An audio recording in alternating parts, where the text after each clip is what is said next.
والإسلام ديني ومحمدا رسول الله ويقيني أدنو إليه ساجدا بجبيني اقبل صلاتي وللصواب.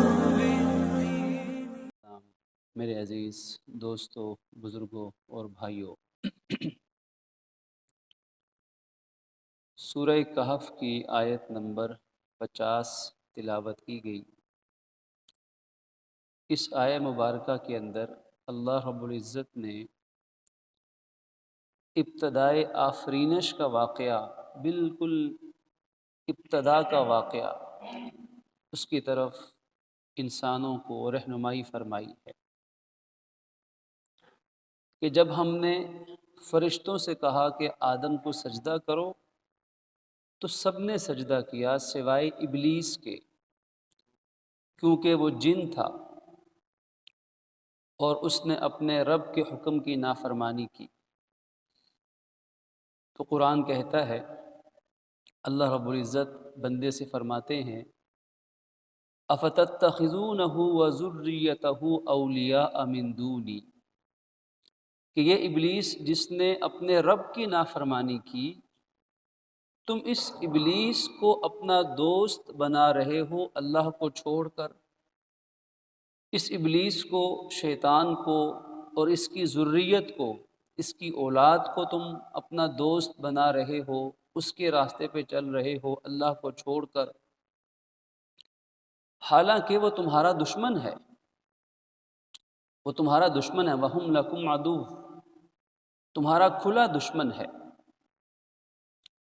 اب اس سورہ کہف کے اس حصے میں، اس ایک آیت کے اندر اللہ رب العزت نے انسانوں کو وہ واقعہ یاد دلایا ہے، سیدنا حضرت آدم علیہ السلام کا وہ پہلا واقعہ، اس کائنات میں تشریف آوری سے پہلے انسان کا پہلا واقعہ۔ اس ایک واقعے کے اندر ہمارے لیے آج کے دور کے مطابق کیا عبرت ہے، کیا نصیحت ہے، ان پہلوؤں کو انشاءاللہ آج کی گفتگو میں عرض کیا جائے گا۔ ہم جانتے ہیں کہ حضرت آدم علیہ السلام قرآن کے بیان کے مطابق پہلے انسان ہیں، پہلے نبی بھی ہیں، اور اللہ پاک نے آپ کو صحیفے بھی عطا فرمائے، تو پہلے رسول بھی ہیں۔ اس میں پہلا سبق یہ نکلا کہ انسان ابتدا سے ہی انسان ہی ہے۔ آج کا انسان وہ انسانیت کی ترقی یافتہ شکل نہیں، آج کا انسان وہ ارتقائی مراحل طے کر کے انسان نہیں بنا، بلکہ قرآن کا نظریہ یہ ہے کہ انسان شروع سے ہی انسان ہے۔ پہلے انسان ہی حضرت آدم علیہ السلام، جو کہ انسان کامل تھے، اللہ کے نبی رسول تھے۔ تو یہ کہنا کہ انسان پہلے کوئی اور مخلوق تھا اور ترقی کرتے کرتے اب انسان بن گیا، تو سوال یہ ہے کہ اگر ایسا ہے تو پھر یہ انسان کا سفر یہاں پر آ کر کیوں رک گیا؟ اگر پہلے انسان نہیں تھا اب انسان بن گیا، تو پھر اب یہ انسان ہی کیوں ہے؟ پھر اسے کچھ اور بھی بننا چاہیے تھا۔ پھر یہ کب سے انسان بنا ہوا ہے؟ اس کو تو کوئی اور مخلوق بھی بننا چاہیے تھا۔ تو قرآن کا پہلا سبق سارے انسانوں کے لیے ان کے نسب کے حوالے سے کہ تمہارے ابا حضور سیدنا حضرت آدم علیہ السلام، تمہاری اماں صاحبہ، تمہاری والدہ محترمہ سیدہ حضرت حوا علیہ السلام۔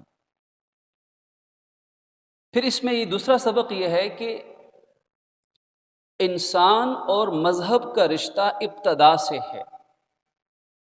اگر یہ سوال آج اٹھایا جاتا ہے کہ انسان پہلے ہے یا مذہب پہلے ہے، انسانیت پہلے ہے یا دین اور مذہب پہلے ہے، تو ہمیں یہ واقعہ سکھلاتا ہے کہ یہ سوال کرنا ہی منطقی لحاظ سے درست نہیں ہے کہ انسان پہلے تھا یا مذہب پہلے تھا، انسانیت پہلے ہے یا مذہب پہلے ہے، انسانیت اہم ہے یا دین اہم ہے۔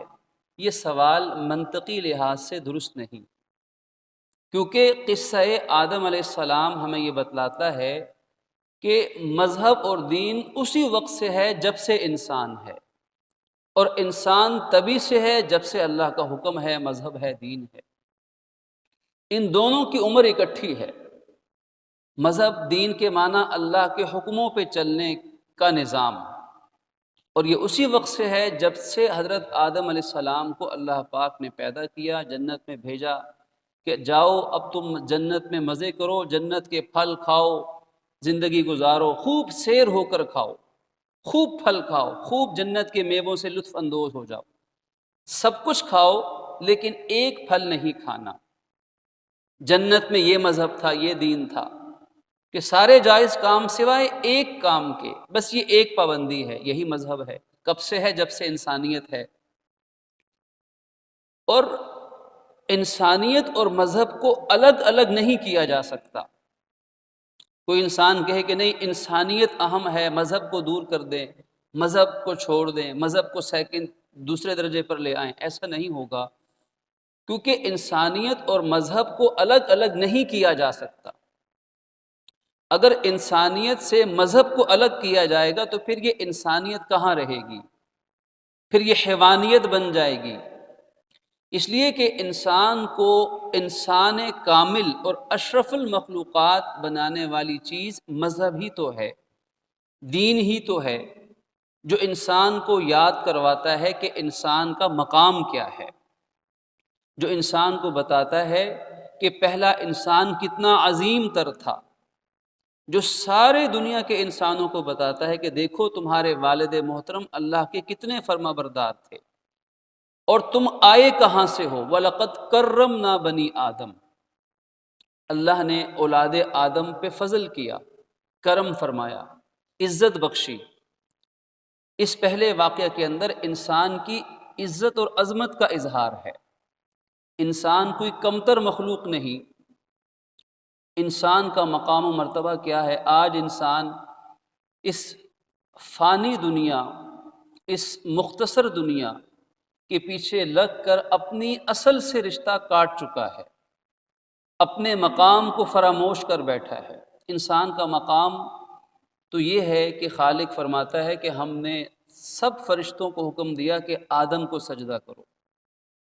یہ انسان ہی ہے جس کو اللہ نے مسجود ملائکہ بنایا، اور قرآن کہتا ہے کہ تمام کے تمام فرشتوں نے بشمول 4 بڑے فرشتے، جب قرآن نے کہا کہ فسجدوا تمام نے کیا، پھر کہا کلہم سب نے کیا، پھر فرمایا اجمعین ایک بھی نہیں بچا، تمام کے تمام فرشتے، وہ معصوم اور نورانی مخلوق اللہ کے حکم پر سجدہ ریز ہیں حضرت آدم کے سامنے، اور حضرت آدم انسانیت کے والد محترم ہیں، انسان ہیں، آدم ہیں۔ تو انسان کا مقام تو ہے مسجود ملائکہ۔ انسان سب سے افضل بھی ہے مخلوقات میں، سب سے اجمل بھی ہے، سب سے بلند رتبہ بھی ہے، اور سب سے خوبصورت اللہ کی مخلوق بھی ہے۔ لقد خلقنا الانسان فی احسن تقویم، سب سے بہترین انسان کو بنایا۔ یہ سبق انسان کو مل رہا ہے اس واقعہ کے اندر کہ انسان کا مقام، انسان کی فضیلت، انسان کی عظمت و شان وہ کسی مخلوق سے کم نہیں بلکہ ہر مخلوق سے زیادہ ہے۔ اب اگلا سوال یہ ہے جو اس واقعے کے اندر سبق ملتا ہے کہ انسان کا یہ مقام اور مرتبہ کیوں اتنا بلند ہے؟ اتنا بلند ہے کہ انسان کو اللہ رب العزت نے اپنا خلیفہ قرار دیا۔ اللہ کا خلیفہ بن کے انسان اس دنیا میں آیا، اور انسان جنت میں رہتا ہے تو اللہ کا مہمان بن کے رہتا ہے۔ جنت کو اللہ نے انسان کا گھر قرار دیا، اور اپنے نیک بندوں کو کہا کہ یہ جنت کے وارث ہیں۔ قرآن میں کئی مقامات پر آیا کہ اہل جنت اپنی وراثت کی طرف لوٹ جائیں گے۔ تو وراثت کسے کہتے ہیں؟ اپنے آباء و اجداد کی چھوڑی ہوئی چیز کو۔ ماں باپ دنیا سے چلے گئے، خدا نخواستہ چلے گئے، اب جو ان کا مال و اسباب ہے وہ بچوں کی وراثت ہے۔ تو اسی طرح جنت کو حضرت آدم و حوا نے چھوڑا تھا، زمین پر آئے تھے، اب خالق کہتا ہے کہ یہ ان کی اولاد کی وراثت ہے۔ جنت آدمیت کی وراثت ہے۔ اب یہ مقام و مرتبہ کہ اللہ کا خلیفہ مسعود ملائکہ، سب سے افضل، سب سے اجمل، سب سے اللہ کا قریبی کیوں ہے؟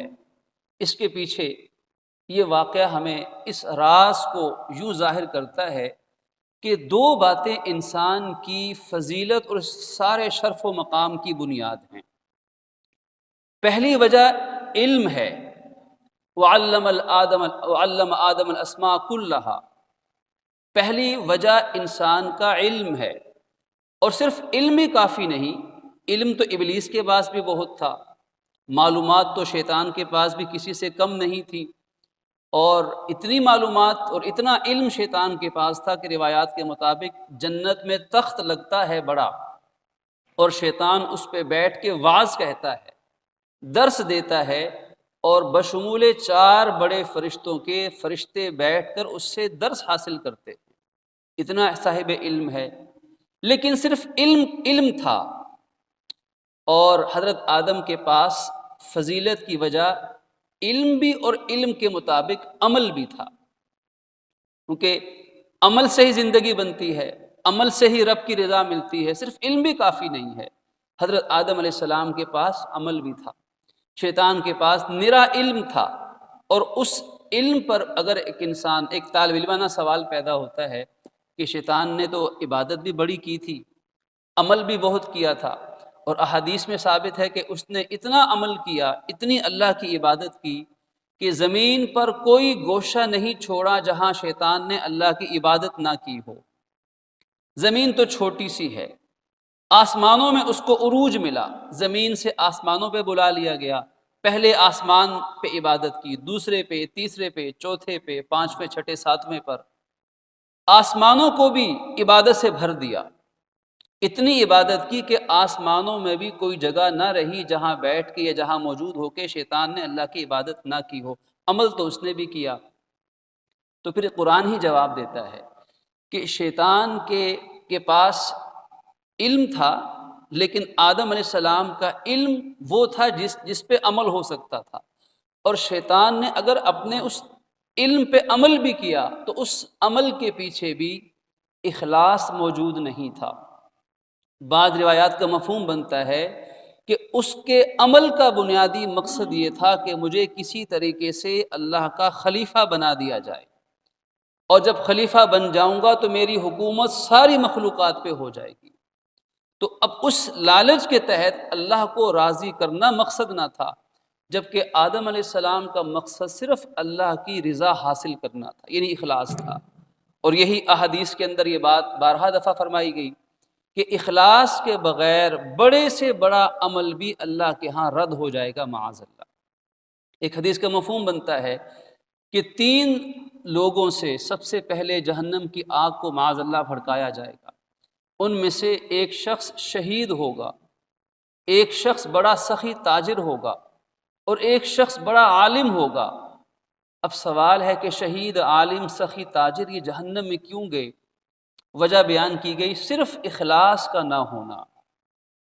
شہید کہے گا باری تعالیٰ میں نے تو اپنی گردن بھی کٹوائی تھی، صرف آپ کی رضا کے لیے جھوٹ بولتا ہے، تو نے جان اس لیے قربان کی تاکہ لوگ کہیں بہت بہادر انسان تھا، اور تجھے لوگوں نے کہہ دیا بہادر، تیری بہادری کے ڈنکے بج گئے۔ تاجر، میں نے تو اس لیے مال خرچ کیا یا اللہ تو راضی ہو جائے، جھوٹ بولتا ہے، تو نے تو مال اس لیے خرچ کیا تاکہ لوگ کہیں بڑا سخی آدمی ہے، لوگوں نے کہہ دیا، تعریفیں ہو گئی۔ اور عالم، یا اللہ علم اس لیے سیکھا، پھیلایا تاکہ تو راضی ہو، نہیں، جھوٹ بولتا ہے، غلط کہتا ہے، تو نے تو علم اس لیے سیکھا، اس لیے پھیلایا تاکہ لوگ کہیں کہ بہت بڑا علامہ ہے، بڑے علامہ صاحب ہیں، بڑے فقیہ ہیں، بڑے محقق ہیں۔ تو یہ سب تعریفیں جو تیرا مقصد تھا، یہ تعریفیں دنیا میں ہو چکی ہوئی ہیں، ان تینوں کو اٹھا کے سب سے پہلے معاذ اللہ ثم معاذ اللہ جہنم میں ڈال دیا جائے گا۔ پھر ان کے وجود سے جہنم جب بھڑکے گی تو باقی انسانوں کو معاذ اللہ ڈالا جائے گا، یعنی باقی انسانوں کو سزا دینے کے لیے گویا کہ اخلاص نہ ہونے کی وجہ سے ان تینوں کے وجود سے جہنم کی آگ کو بھڑکایا جا رہا ہے۔ اللہ پاک ہمیں اخلاص نصیب فرما دے۔ اخلاص میں وہ طاقت ہے کہ چھوٹا سا عمل بھی سنت کے مطابق اخلاص سے کیا جائے تو انسان کی نجات کے لیے کافی ہو سکتا ہے۔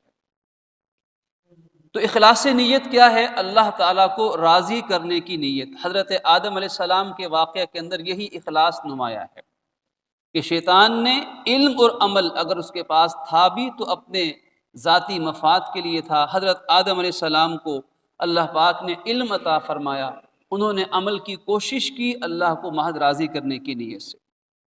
اسی طرح اس واقعے کے اندر ایک سبق یہ بھی ملتا ہے کہ انسانیت کا سب سے پرانا رشتہ وہ میاں بیوی کا رشتہ ہے، سب سے قدیم رشتہ، زوجین کا رشتہ۔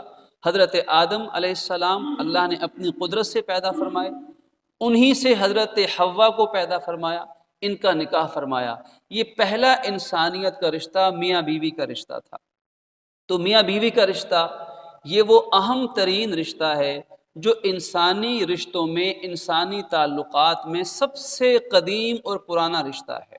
اسی لیے قرآن پاک اگر ہم اٹھائیں تو ایک نہیں ہمیں بہت ساری آیات ملیں گی کہ جن میں اللہ رب العزت، کسی میں اللہ پاک نے میاں بیوی کے رشتے کو اپنی نشانی قرار دیا ہے کہ اللہ کی نشانیوں میں سے ایک نشانی دیکھنی ہے تو میاں بیوی کی باہمی الفت، باہمی محبت، باہمی تعلق کو دیکھ لو۔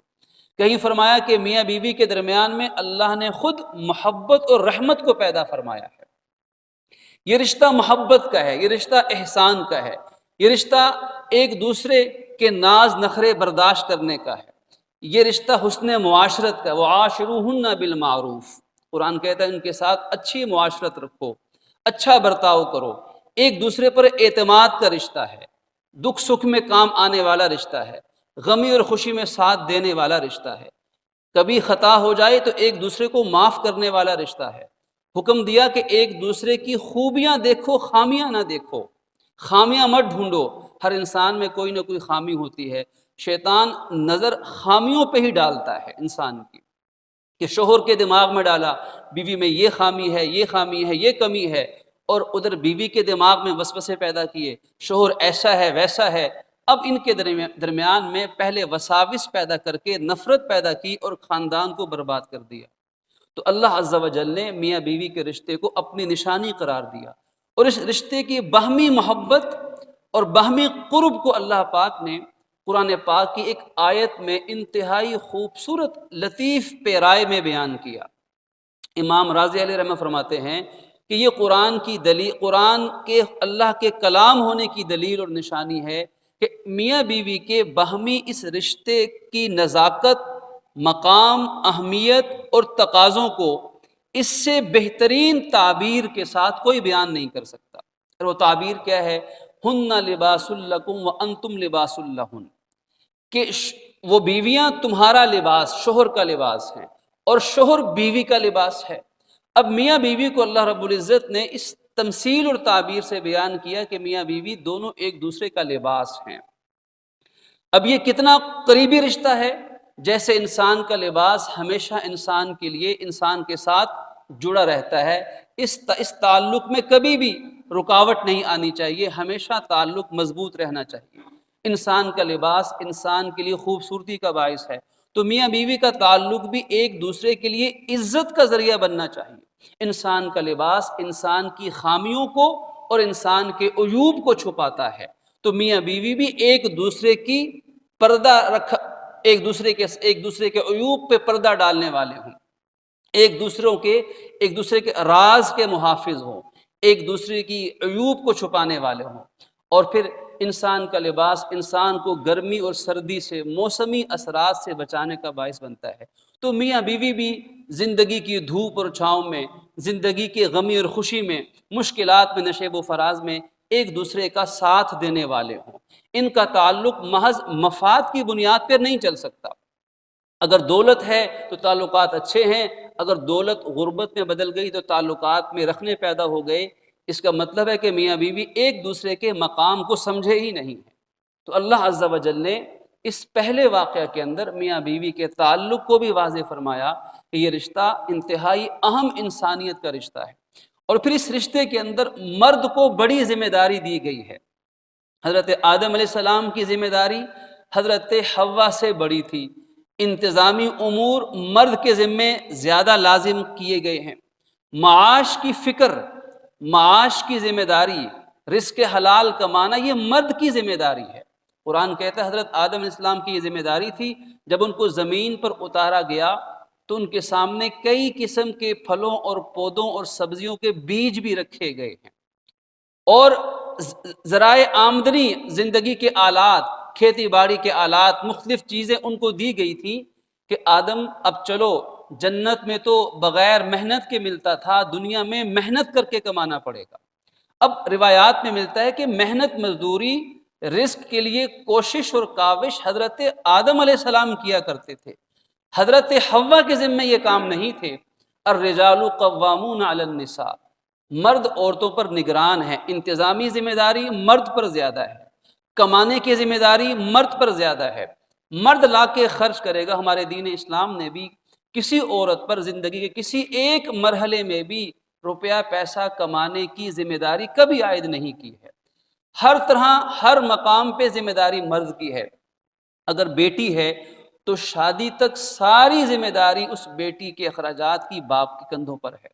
اگر شادی ہو جائے گی تو جب تک شوہر زندہ ہے ساری ذمہ داری اس کے اخراجات کی شوہر کے ذمے ہے، اور اگر والدہ کے روپ میں ماں ہے تو ذمہ داری بیٹے کے اوپر پڑتی ہے اگر ماں کو ضرورت ہو۔ اسی طرح اگر بہن ہے، ضرورت مند اور غریب ہے، تو ذمہ داری بھائی کے کندھوں پر پڑتی ہے۔ اگر بالفرض ایک عورت، اس کا نہ باپ، نہ شوہر، نہ بھائی، نہ بیٹا، نہ ماموں، نہ چچا، نہ خالو، کوئی قریبی رشتہ دار نہیں، تو کیا پھر اس کو کمانے کے لیے گھر سے نکلنا ہوگا؟ پھر ہمارا دین بتلاتا ہے کہ اس عورت مسلمان ہو یا غیر مسلم ہو، اس میں اسلام کی بھی کوئی فرق نہیں اور کوئی اس میں خصوصیت نہیں، چاہے غیر مسلم عورت ہی کیوں نہ ہو۔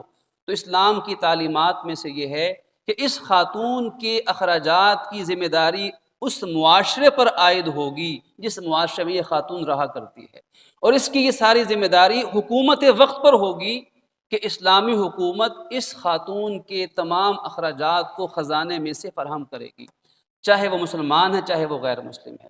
اب یہ ذمہ داری اصل میں مرد کے ذمے ہے، یہ بوجھ اللہ نے مرد کے ذمے مرد کو عطا فرمایا ہے، لیکن مغرب کی تقلید میں ان کے دیکھا دیکھی آج مسلم معاشرہ کہاں سے کہاں نکل رہا ہے۔ لیکن ہماری اصل تو یہی ہے، جو ہماری ابتدا تو وہ یہی ہے کہ یہ ذمہ داریاں یہ مرد کے ذمے ہیں، یہ مرد کا کام ہے۔ عورت کے ذمے اور ذمہ داریاں ہیں، عورت کے ذمے شاید اس سے بھی بڑا کام ہے، اور وہ ہے نسل انسانی کی تعلیم و تربیت کرنا۔ تعلیم و تربیت کرنا دیکھا جائے تو کمائی اور اس کے حلال سے بڑا کام بھی ہے، مشکل کام بھی ہے، عورت کے ذمے وہ بڑا کام ہے۔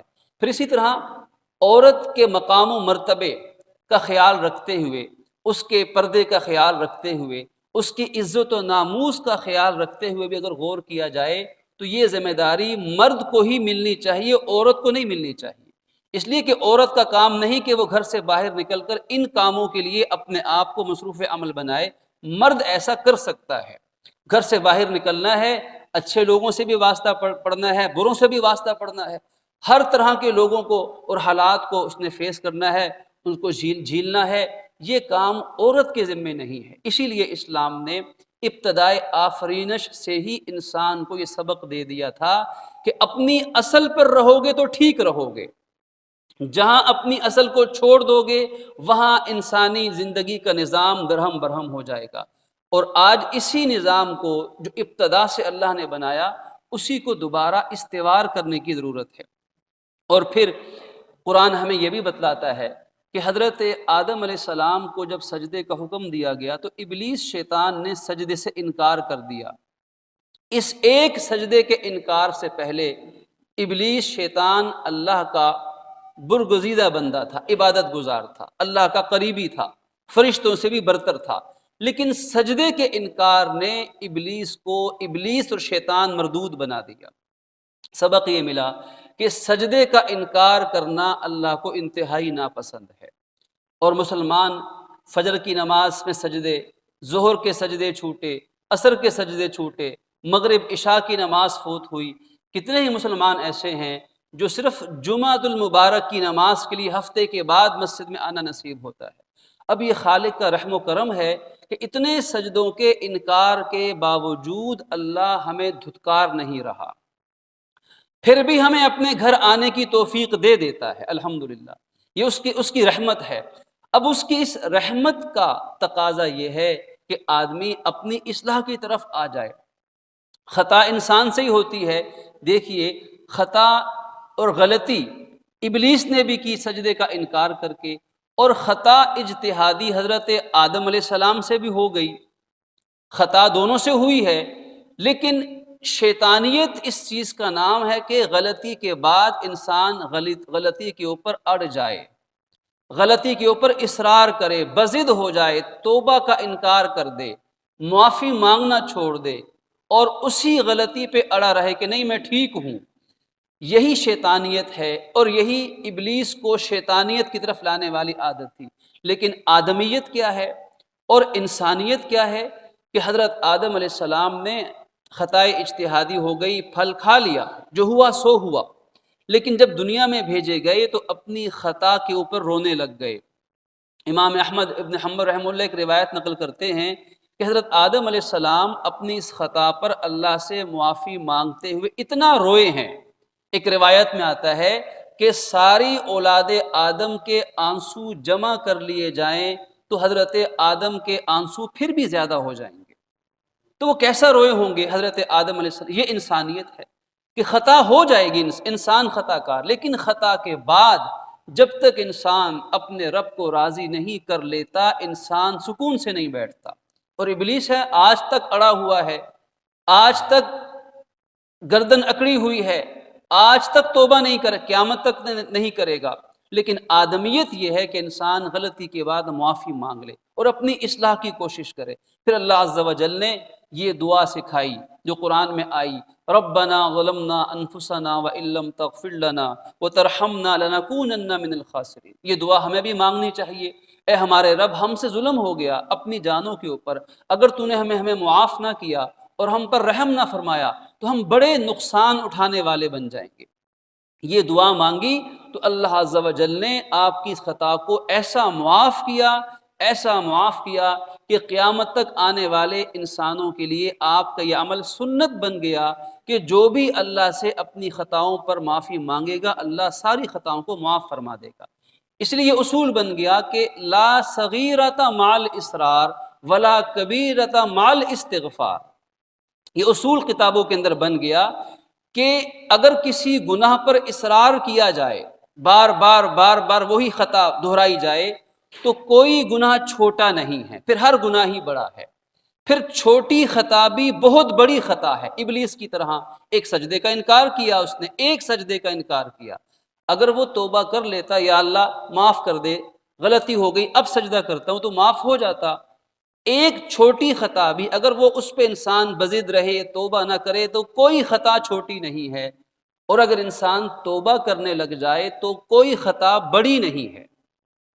توبہ نہ کرے تو ہر خطا بڑی ہے، اور توبہ کر لے تو ہر خطا چھوٹی ہے، ہر گناہ چھوٹا ہے۔ اس لیے کہ توبہ سے بڑا کوئی گناہ نہیں ہے۔ اگر انسان توبہ کرے تو ہر بڑے سے بڑا گناہ بھی توبہ کے ذریعے ختم ہو جاتا ہے۔ ابلیس نے یہی کہا، اس واقعے کے اندر یہ سبق ہے۔ ابلیس نے کہا کہ یا اللہ، تو نے مجھے اپنی بارگاہ سے مردود تو بنا دیا ہے، لیکن میں ابلیس تیرے سامنے اس چیز کا اظہار کرتا ہوں کہ میں قیامت تک آنے والی اولاد آدم کو بہکاؤں گا۔ ہر چوک چوراہے میں، ہر گلی محلے میں، زندگی کے ہر موڑ اور ہر شاہراہ پر میں بیٹھوں گا، میری اولاد بیٹھے گی اور انسانوں کو گمراہ کرے گی، تیری نافرمان بنائے گی، تو ان میں سے اکثر کو شکر کرنے والا نہیں پائے گا۔ تو خالق نے فرمایا کہ جو تیرے راستے پر چلے گا میں تیرے ساتھ اسے بھی جہنم میں ڈال دوں گا۔ پھر ایک بات اللہ عز و جل نے فرمائی کہ ہاں، جس نے توبہ کر لی، جو تیرے راستے پہ چلا اور بعد میں اس نے توبہ کر لی، تو جس نے توبہ کر لی تو میں اس کے گناہ معاف کر دوں گا۔ یہ سن کر شیطان نے ماتم کرنا شروع کر دیا اور اپنے سر پہ خاک ڈالنا شروع کر دی کہ توبہ کی وجہ سے میری ساری محنت ضائع ہو جائے گی۔ کہ ایک انسان اگر سچی توبہ کرے کسی بھی مقام پر تو اللہ پاک اس کے سارے گناہوں کو معاف فرما دیتا ہے۔